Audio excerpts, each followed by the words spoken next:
Bonjour les amis. Alors je ne pense pas pouvoir faire mieux que de reprendre l'interview avec Thierry Casasnovas. Interview sur ce que j'ai fait pour m'en sortir. Trouver amélioré à un niveau incroyable. Parce que comme je vous l'ai dit, eh bien, quand on choisit la santé, c'est pas la santé de tel organe ou de tel organe, c'est la santé du corps dans son entièreté. La vie est remplie de santé. Et c'est le choix que je vous propose pour cet été. Alors sans plus attendre, je vous donne rendez-vous avec Guy. Ok, bonjour à toutes et à tous. C'est un plaisir de vous accueillir avec une vidéo que j'attends depuis un certain moment, puisque ça fait un certain temps qu'on se connaît avec Guy et qu'on échange tous les deux. Et je suis vraiment ravi d'accueillir maintenant quelqu'un qui est en train de devenir une vedette internationale quasiment. Guy, bienvenue. Guy, est-ce que tu pourrais te présenter en deux, trois petits mots et puis nous dire un petit peu pourquoi tu es là d'une certaine manière? Voilà. Écoute, alors, dans un premier temps, d'abord, merci de l'aide. Chaque fois que j'ai eu besoin d'un petit coup de main, d'un petit renseignement, tu as toujours été présent et ça, je tiens à le souligner. Alors, je suis qui? Voilà, je suis quelqu'un qu'on a appelé le samouraï sur mon site Cancer Thérapie parce que je me bats. Je me bats. On m'a promis le 18 août 2018, on m'a promis que j'avais encore 3 mois à vivre puisque j'avais un cancer phase 4, groupe 5 et puis que j'étais foutu. Cancer de la prostate, hein, c'est ça? Pardon? Prostate, hein, c'est la prostate qui est… Prostate, os et ganglion. D'accord. Stade 4. Donc, stade 4, groupe 5, c'est-à-dire le top, quoi. Le top absolu. Voilà, j'avais tout gagné. Et donc, j'ai refusé, je le fais court, hein, j'ai refusé ce diagnostic. Je suis allé en France, c'était aux États-Unis, à Miami, où j'habite. Je suis allé en France voir un professeur à Strasbourg, ma ville natale, qui m'a confirmé la chose. Les examens, les scanners, la scintigraphie n'étaient de loin pas favorables. Et on m'a dit, profitez de la vie. On me l'a dit aux États-Unis, on me l'a dit en Espagne, on me l'a dit en France.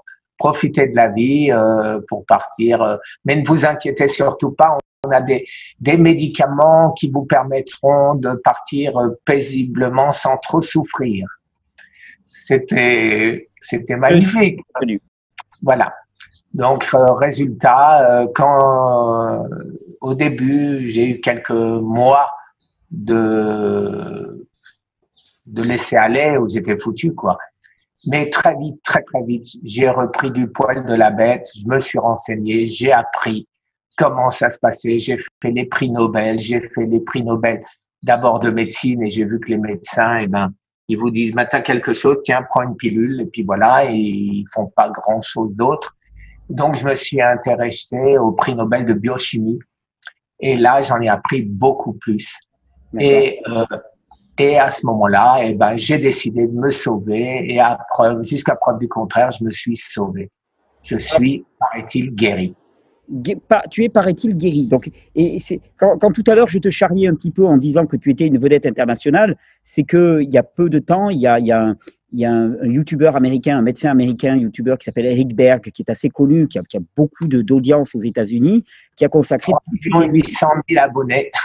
3 800 000 abonnés, donc c'est pas rien du tout, et qui est basé, enfin vraiment très orienté santé naturelle, qui t'a interviewé et qui a fait toute une émission autour de toi en te considérant comme un cas de rémission assez exceptionnel, quoi, d'une certaine manière. Donc c'est pour ça que je te charriais un petit peu en disant que c'était international. Et c'est marrant parce que Guy, je vais juste terminer parce que je pense que ça c'est aussi un cheval de bataille que tu as. Tu deviens une vedette aux États-Unis alors qu'en France, ce genre d'approche est qualifié de charlatanerie d'une certaine manière. C'est là où je voulais en venir. Effectivement, les charlatans français sont les héros américains. Alors, pour moi, c'est une honte, tu le sais. Tu m'avais dit à l'époque que je perdais mon temps quand je voulais me rapprocher de l'INCa, du ministère de la Santé. Je leur ai écrit, ils m'ont réécrit comme quoi, donc ils allaient me donner des rendez-vous. Après, quand j'ai dit qu'on assassine les cancéreux dans les hôpitaux français, on m'a envoyé une lettre en disant c'est de la diffamation et tout. J'ai répondu que c'est ce que je veux dire, c'est par méconnaissance. Bien sûr, c'est pas sciemment qu'on assassine des patients en France, mais c'est vrai qu'on les assassine. Que j'étais en France, je vois la personne qui vient, j'étais diabétique et cancéreux, et elle vient avec comment ça s'appelle là, le truc qu'on te met là sur. Ah oui, comment dire, le goutte à goutte, là, enfin, le oui, enfin le gros truc qu'on t'injecte là, bon, je me rappelle plus comment ça s'appelle, la perfusion. La perfusion, donc 2 litres d'eau sucrée ou de sucre. Je leur dis, mais vous savez que je suis diabétique, vous savez que j'ai le cancer. Et je dis, allez demander au médecin. Et je l'ai refusé, bien sûr, et elle est revenue avec un petit sachet d'eau salée à la place. Voilà. Autrement, je me serais peut-être jamais réveillé. Mais bon, c'est malheureux, et j'essayais de donner à la France ce que je pense avoir découvert, comment se sortir d'un cancer phase 4, groupe 5. Aux États-Unis, on m'écoute, les professeurs m'écoutent, les médecins m'écoutent. En France, ouais, absolument pas. En France, alors, ou je suis un miraculé, ou ils se sont trompés dans les examens. Voilà. Alors, quand on me dit des âneries comme ça, je leur dis, et les traces que j'ai dans mes os, les cicatrices que le cancer, que les métastases ont laissées dans mes os, c'est quoi? C'est quoi si c'est des erreurs? 3 hôpitaux, 2 Américains et 1 Français, m'ont fait des scintigraphies et des cancers et des CT scans, 4 scans, je crois que ça s'appelle en France, qui montrent mon cancer par 3 fois. Alors, où est l'erreur? Où est l'erreur? Les 3 hôpitaux qui ne se connaissent pas. Et mes os? Et c'est terrible parce que Guy, parce qu'effectivement, ton témoignage va faire qu'effectivement en France, il risque d'avoir une très très grosse levée de boucliers parce que ce genre de témoignages, on n'a pas envie de les entendre. Or, moi, ça m'intéresse particulièrement ton témoignage parce que moi, j'ai lancé une espèce d'opération cet été que j'ai appelé un été pour tout changer, pour montrer aux gens que finalement, s'ils changent leurs conditions de vie, eh bien, ce qu'ils vivent va changer. Et dans ton cas, on peut dire qu'en partant du stade où tu en étais, finalement, tu étais vraiment quasiment au bout du bout, hein, stade 4, voilà, on te donne des traitements palliatifs à ce niveau-là, mais on ne traite plus, il n'y a plus rien à faire. Tu as changé beaucoup de choses dans ta vie, et ta vie a radicalement changé puisqu'aujourd'hui, tu es guéri. C'est-à-dire qu'il n'y a plus de traces de tumeur, il n'y a plus de traces de ton cancer. Et j'aimerais bien que, alors c'est aussi pour motiver les gens et leur montrer que quand on parle de changement d'hygiène de vie, on parle de changement d'alimentation, de changement de rythme de vie, dit comme ça fait relativement anodin. Simplement, ça, ce que tu as fait ça, plus des quelques compléments alimentaires, ben ça a permis de passer du stade de mec qui est condamné à 3 mois à mourir au stade de gars qui va bien et qui est en pleine forme. Donc j'aimerais bien. J'ai jamais été mieux. J'ai jamais été mieux. Donc, j'aimerais bien qu'on prenne un petit peu les éléments forts, clés pour toi, bien sûr, hein, parce que il s'agit de comprendre que c'est toujours une expérience individuelle. Donc, c'est pas obligatoirement l'exact copier-coller de ce que tu as fait toi, mais plutôt l'état d'esprit dans lequel tu étais. Qu'est-ce qui, pour toi, ont été les éléments majeurs de ta guérison, de quelque chose qui est normalement considéré comme inguérissable. Parce que souvent on dit, voilà, alors tel cancer, il a été guéri, oui, mais bon, avec un traitement en chimiothérapie, qu'il aurait pu le guérir. Là, un stade 4, la plupart du temps, les médecins, ils jettent l'éponge. Donc même là, disons que je veux dire, tu as trouvé une solution là où il n'y en avait pas. Donc, est-ce qu'on pourrait voir, qu'est-ce que ça a été ton changement globalement? C'est quoi le Guy entre 2018 et 2020? C'est quoi qui a changé? Alors, d'abord, tu y es pour quelque chose. Alors, je vais peut-être te surprendre, mais je l'ai écrit même dans le livre que j'ai fait. Quand je me suis pris en main, j'ai cherché. Et d'abord, bien sûr, avant de chercher en langue anglaise, qui n'est pas ma langue naturelle, j'ai cherché en français. Et je suis tombé sur un charlatan qui s'appelle Thierry Casasnovas. Et ce charlatan temps, parlait de jeûne, il parlait de trucs, allez, je vais manger des légumes crus et je vais me retrouver guéri. Mais c'est quoi ces conneries? Voilà, ma première vue, je le dis tel que je pense, parce que j'étais imprégné. Voilà, et parce que j'étais imprégné des conneries, excuse-moi l'expression, de la médecine traditionnelle, la médecine, voilà. Et maintenant, la nourriture, j'en ai parlé à mes médecins, ils m'ont dit, mais non, ça n'a strictement aucune importance, il n'y a pas d'évidence que le sucre nourrisse le cancer, etc., etc. Et au fur et à mesure, comme tu m'as fait remarquer, j'ai changé. J'ai changé quand j'ai compris que les ânes ne sont pas ceux qu'on traite d'ânes. Mais c'est tout simple. Et à ce moment-là, eh ben, j'ai commencé à essayer de comprendre pourquoi. Alors, quand toi, tu dis, par exemple, le jeûne, je dis, bon, c'est quoi le jeûne? Bon, je me suis dit, il faut que je me penche là-dessus. C'est peut-être pas une connerie qu'ils disent, garçon. Et en plus de ça, il s'est quand même sauvé puisque tu étais mourant et tu es en pleine forme. Oui. Donc, je me suis dit, merde, pourquoi est-ce que je ne ferais pas pareil? Et donc, j'ai cherché et je me suis rendu compte que l'histoire du jeûne, eh ben, tu avais des grands professeurs américains, je parle de Thomas Seyfried, je suis tombé bien sûr sur Eric Berg, je suis tombé sur Jason Fung qui soignait de cette manière aussi le diabète, et bien sûr sur le japonais prix Nobel 2016 qui a eu le prix Nobel pour l'autophagie. Et donc je me suis intéressé à ça. Bien, donc je me suis dit première chose à faire, un régime, non pas un régime mais fast, comme ils disent là-bas et ici le jeûne. Alors après, des petits détails, jeûne sec, jeûne humide, jeûne machin, jeûne truc, tout ça, c'est des anecdotes, Pour moi, par contre, ce qui ne l'est pas, c'est que je me suis déplacé, je suis allé voir, après avoir fait 45 jours de jeûne, j'en ai fait 20. Et puis, je me suis commencé à me gratter la tête comme ça, en me disant, c'est peut-être bien beau de jeûner.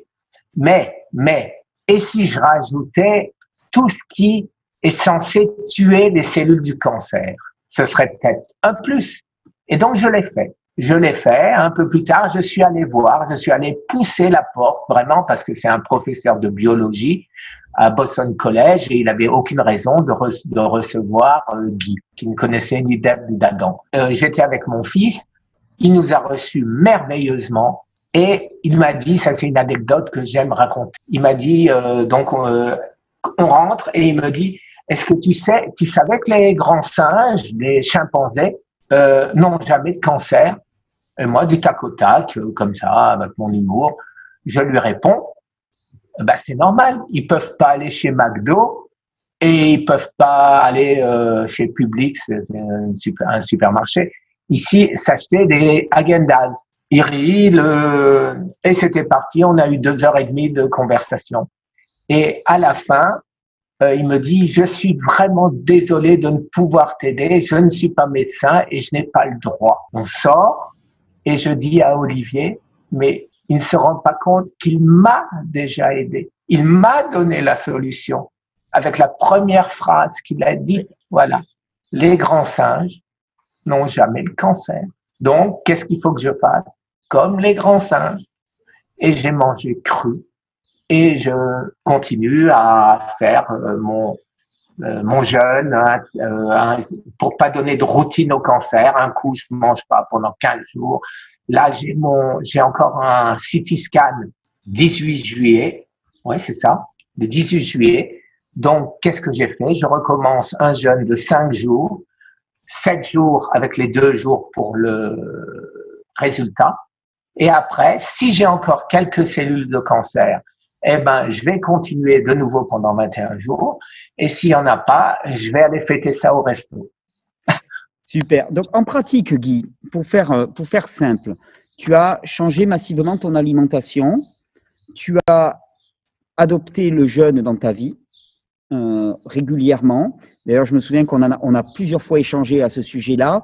tu as eu une approche du jeûne sur laquelle moi je suis très très favorable aussi, une espèce de guérilla de jeûne dans lequel il n'y a pas de routine et tu changes fréquemment, des fois du jeûne intermittent, des fois des jeûnes longs, des fois des jeûnes courts, pour vraiment pas habituer le corps et être toujours dans la stimulation un petit peu des mécanismes autophagiques. Et puis tu as ajouté des compléments alimentaires, des antioxydants majeurs, des choses comme ça, qui sont des super aliments d'une certaine manière et qui vont aider à nourrir le corps. Donc non seulement tu lui donnes les conditions pour se nettoyer de manière efficace, et tu lui donnes de la super nourriture pour se reconstruire. Est-ce que c'est ça? Est-ce que j'ai bien résumé? C'est exactement ça. Et pourquoi je suis arrivé à l'histoire des compléments alors que tout le monde me disait mais non, quand on jeûne, il faut rien prendre et tout. Alors pourquoi je suis arrivé à ça? Parce que j'ai regardé même les pontes, j'irais dire, de la… Tiens, comment ça s'appelle de nouveau ça? Des naturopathes, Marchetto, Pasbeck, qui disaient dans les années 80 que les cancéreux en phase 4 mourraient dénutris. Alors, pourquoi ils mouraient dénutris? Donc, pour moi, c'était logique, c'est parce qu'ils n'avaient pas de nutriments. Oui, donc, leur corps n'arrivait plus à assimiler et à créer les nutriments nécessaires à partir de ce qu'on mange. Donc, je me suis dit, il faut que je m'auto-nutrie, si je peux parler comme ça. Et quand je suis allé voir Thomas Seyfried, je suppose que tu le connais, c'est un des plus grands pour moi biologistes américains, et il m'a dit clairement qu'il a des cas de personnes qui ont fait des jeûnes extensifs comme j'en ai fait, et il me conseillait de ne jamais dépasser 25 jours pour la raison très simple que au-delà, le corps change d'alimentation et il commence à manger la glutamine. La glutamine, c'est nos muscles. C'est nos muscles et dans nos muscles, il y a le cœur. Et là, il ne revient jamais en arrière.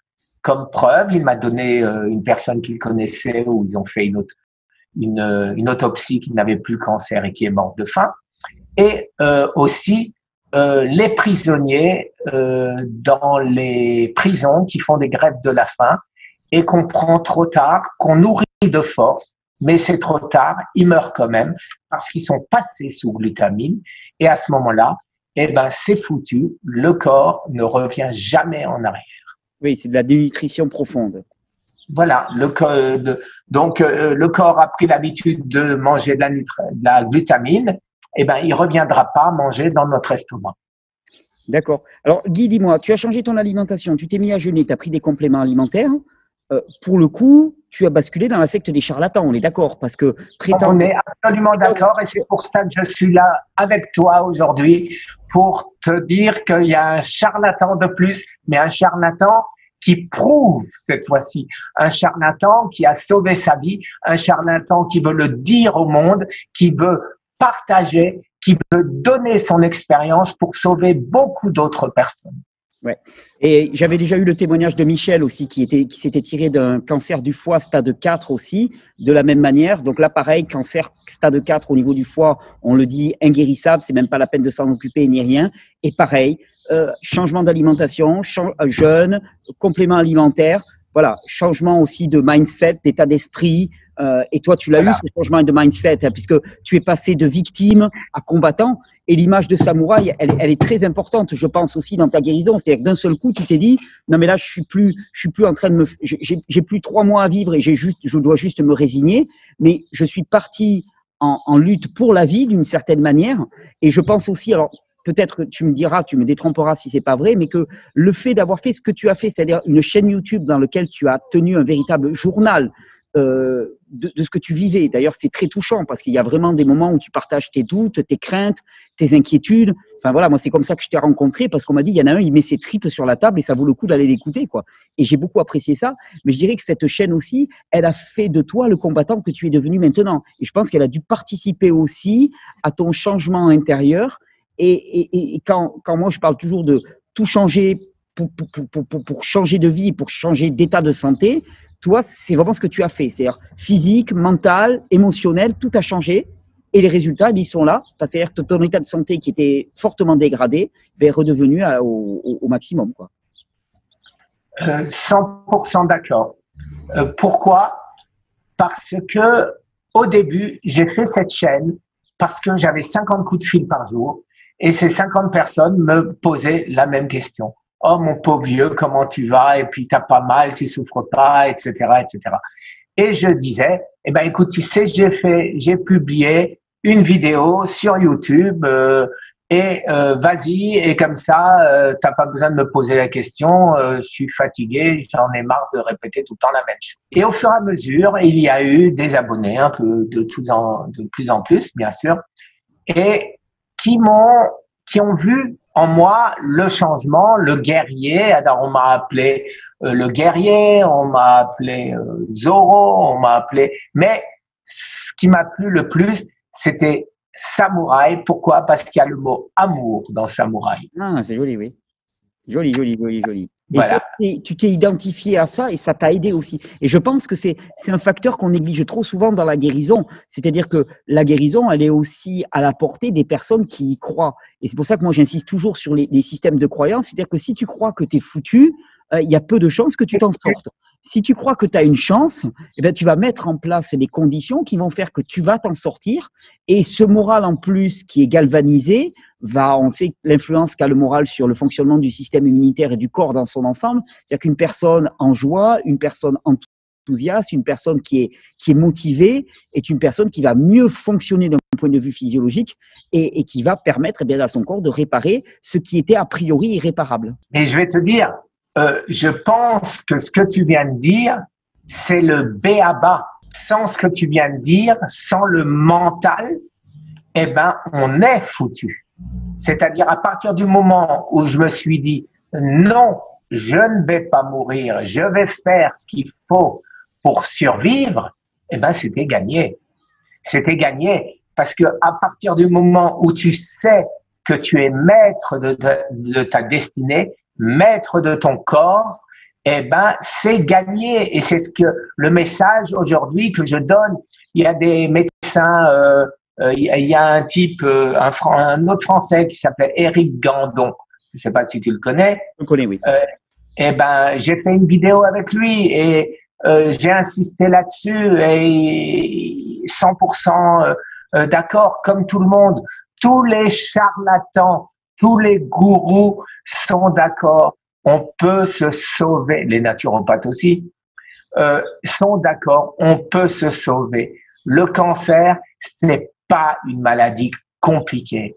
Et j'irais presque dire… Attends. Mais là, c'est très dangereux ce que tu dis, parce que moi, je me suis fait allumer pour ça, pour dire que le cancer, c'était pas si terrible que ça. Donc, tu peux te répéter, parce que toi, tu es un malade du cancer. Donc, vas-y, répète. Un malade du cancer phase terminale. Ouais. Et tu dis que c'est pas si compliqué. Non, c'est pas une maladie compliquée. Pourquoi? Parce que quand tu as compris comment le cancer fonctionne, eh ben, tu peux t'en sortir. Mais si tu le comprends pas, tu peux pas t'en sortir. Donc, à partir du moment où tu as compris que le cancer, c'est une alarme qui se débranche, qui sonne, une alarme, ta maison en feu. Alors, qu'est-ce que fait la médecine traditionnelle? Elle vient, elle coupe les fils de l'alarme, dit voilà, ça va durer, bon, et la maison, elle continue à brûler. C'est exactement ça. Eh ben, alors, tu le résumes parfaitement. Mais oui. Alors que si tu as compris que tu es en train, depuis des années, moi, ça a duré longtemps, puisque ça a duré, allez, quand j'étais petit, j'ai 68 ans, disons qu'allez, je me donne 8 ans où c'est mes parents qui choisissaient ce que je mangeais. Alors là, bon, je me tais. Mais après, pendant ces 60 ans, c'est moi qui ai bouffé que des cochonneries, qui disaient que les légumes, la salade, c'est pour les vaches. Et je me nourrissais de frites, de pâtes, de pizza, etc. J'avais 25 kilos de plus, etc. Et j'ai commencé à m'assassiner. En plus, le stress, cortisol, le stress là-dessus, continuel, Eh ben, ça a été le déclencheur. Ça a été le déclencheur. Ça, le professeur Sayag, oui, Kayat, l'explique très bien. Et tout ça, bien sûr, j'ai compris. Donc, c'était facile. En premier, changer mon état d'esprit, supprimer tout stress, faire le jeûne pour me nettoyer intérieurement, aider mon corps à remonter la pente avec les nutriments. Et j'ai fait le tour. Et tu sais ce qui est fabuleux, Guy, c'est que la recette magique, entre guillemets, que tu as élaborée par toi-même, elle fonctionne, alors ça va paraître très prétentieux, mais pour tout ou quasi tout. C'est-à-dire qu'à partir du moment où tu respectes les besoins du corps, c'est le corps qui reconstruit. Mais évidemment, la connerie, excuse-moi de parler comme ça vulgairement sur ta chaîne, sur la mienne j'ai le droit, sur la tienne, bon. La connerie de la médecine traditionnelle, c'est quoi? C'est, je suis pas le premier à le dire, hein, c'est on soigne des symptômes, on soigne pas la maladie.